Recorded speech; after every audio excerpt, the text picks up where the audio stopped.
চিন্তায় চিন্তিত রয়েছি আমি। সপ্তম দিবস আগে আমার পুত্র যুগল রাম আর লক্ষণ তাদেরকে পাঠিয়েছি সেই ঋষি বিশ্বামিত্রর সাথে, নিয়ে গিয়েছে তাদেরকে দণ্ড কানুনে, যেটায় রয়েছে তারকা রাক্ষসী। ওই তারকা রাক্ষসীর অত্যাচারে মুনি ঋষিগণ ধ্যান যোগ্য কিছু করতে পারলাম, তাকে মৃত্যু দেওয়ার জন্য নিয়ে গিয়েছে আমার পুত্র রাম আর লক্ষণকে। আমি বড়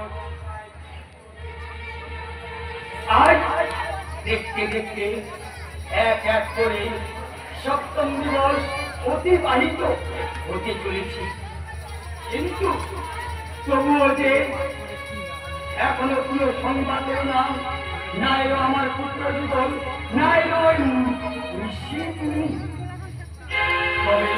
তবে কি জানবো আমার পুত্র যুগলকে নিয়ে ঋষিমুনি কোন দুর্ঘটনায় বিঘ্ন ঘটেছে? না, এই কখনো হতে পারে না। আমার পুত্র রাম যে স্থানে থাকতে সেই স্থানে কখনো বিঘ্ন ঘটতে পারে না, কিন্তু তবুও আমি জানি না পূর্বের ভানু চলেছেন, তবুও যেন এখনো আসছে না কেন আমার পুত্র যুগল আর ঋষিব।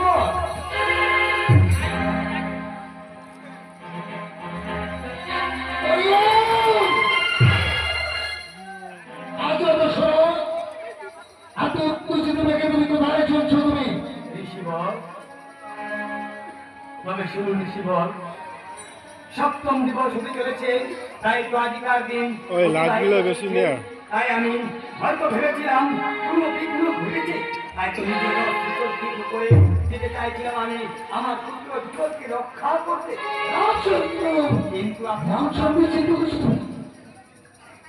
কিন্তু আপনি হঠাৎ করে এসে গেছেন। তবেই ঋষিবর, আমার পুত্র যুগল কই?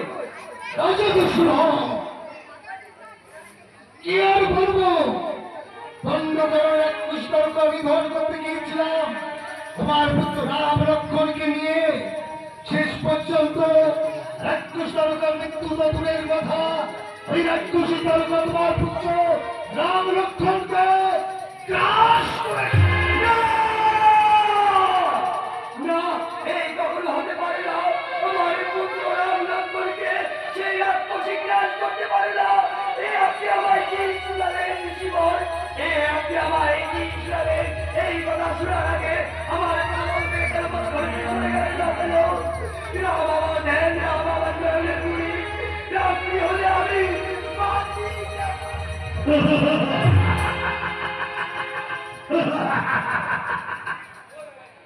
রাজা দশরথ, আজ আমি পুত্র ঈশ্বরকে কত বন্ধন করে তুলেছি, আর আপনি কিনা অর্থ হাসি দিচ্ছেন। আসবো রাজা দশরথ, আসবো।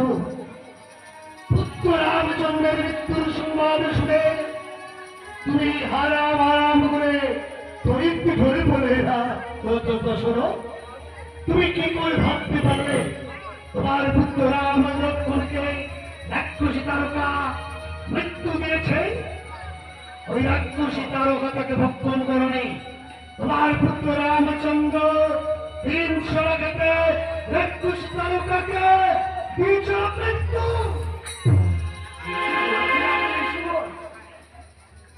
আপনি এই কথা বলার পূর্বে কেন আপনি আমার অন্তরে এত বড় ভয় ঢুকিয়ে দিলেন বলেন তো? আপনাকে পরীক্ষা করেছিলাম রাজা দশরথ। বললেন ঋষিবর, আপনি আমায় পরীক্ষা করেছিলেন? ঋষিবর, আপনি হয়তো জানেন না, রাম আমার ধ্যান, রাম আমার জ্ঞান, রামই একমাত্র আমার নয়নের মণি। রাজা দশরথ, হ্যাঁ, শুনতে চাও তোমার পুত্র রামচন্দ্রের গুণবৃত্তির কথা? তবে বলুন। বংশকরণে নিয়ে যাওয়ার আগে পৌঁছিলাম গৌতমুনির তপবনে।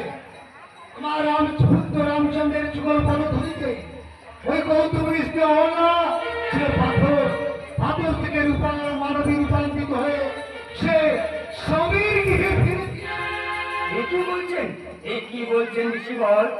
আমার পুত্রের পদ স্পর্শে ৭০ খণ্ড মানবে হয়েছে পরিণত।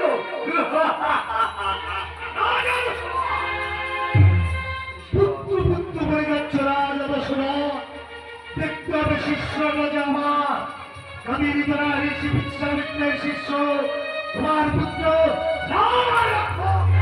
আপনি ঠিকই বলেছেন ঋষিবর। যতই হোক না কেন আমার পুত্র যুগল, কিন্তু আপনার তো শিষ্য, তারপর আরো শুনবে তোমার পুত্র ধরে মৃত্যু করল। ওই দণ্ডকারণে পৌঁছার আগে সম্পর্কে ছিল একটা ছোট্ট নদী। ওই নদীর মাঝির নাম ছিল মাধব। মাধবের ছিল ভাঙা কাষ্ঠের তরী। তোমার পুত্র রামের চরণের যুগল পদধূলিতে ওই কাষ্ঠের তরী সোনার রূপক।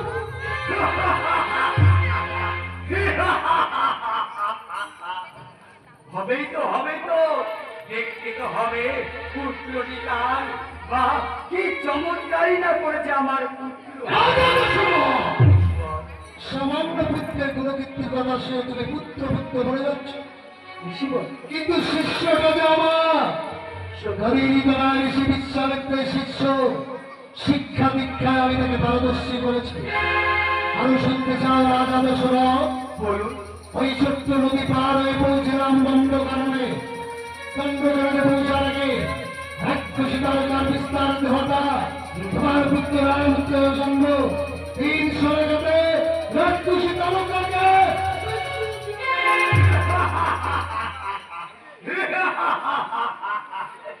এ কি বললেন ঋষিবর, এ কি বললেন?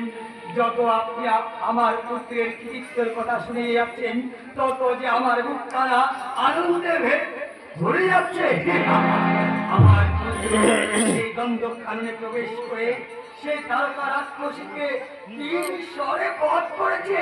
এ তো অতি উত্তমের কাজ। রাজা দশরথ তারপর তোমার পুত্র রামচন্দ্রকে নিয়ে প্রবেশ করলাম ওই মিথিলা রাজা জনকের প্রাসাদ।